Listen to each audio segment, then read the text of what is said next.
Right, video number 2 in our series of 5 videos about the 5 biggest mistakes car finance companies make when they are running their own Facebook ads is the Facebook pixel.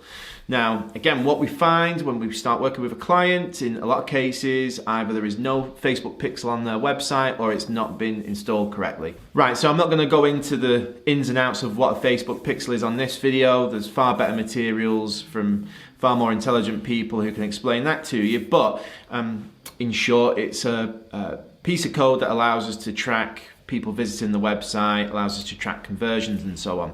Now, what we find is that in a lot of cases, either the pixel is on the site, but there's no conversion tracking or no event tracking set up, or it isn't on the site at all.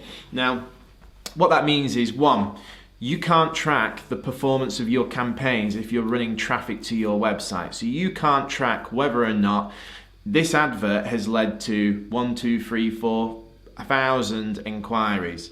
The second thing it means is Facebook can't help you to optimize your campaigns. Now, Facebook are actually pretty good at helping you to go and find the right people to show the adverts to that are most likely to fill in an inquiry form, let's say, or a finance application form on your website. Now, if it can't track the people that have done that, they can't go and find you more people like them. The other big thing is we can't retarget people. For the best will in the world, you know, most landing pages will convert at maybe less than 20%.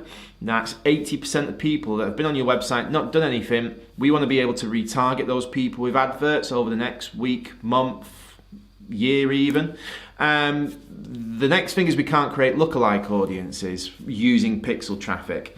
Now, lookalike audiences are again really useful because that's where we take a bunch of people, let's say who have visited your website or have completed an action on your website, and we say to Facebook, go and find us more people like that group. Now, we can't do that without the pixel installed on your website.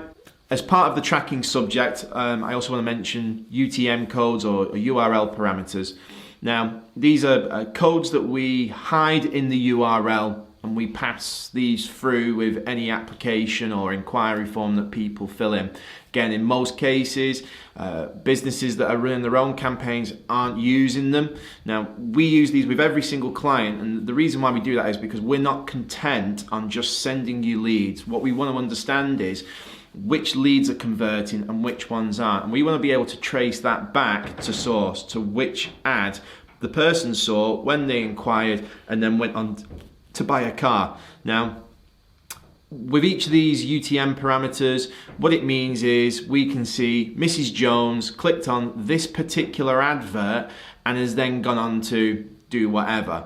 We can then track how many cars are being sold per advert, and then we've got the information on how to scale your adverts to help you sell more cars, not just about getting you more leads. So again, have a look into UTM or URL parameters and look about how you can incorporate those into your campaigns as well.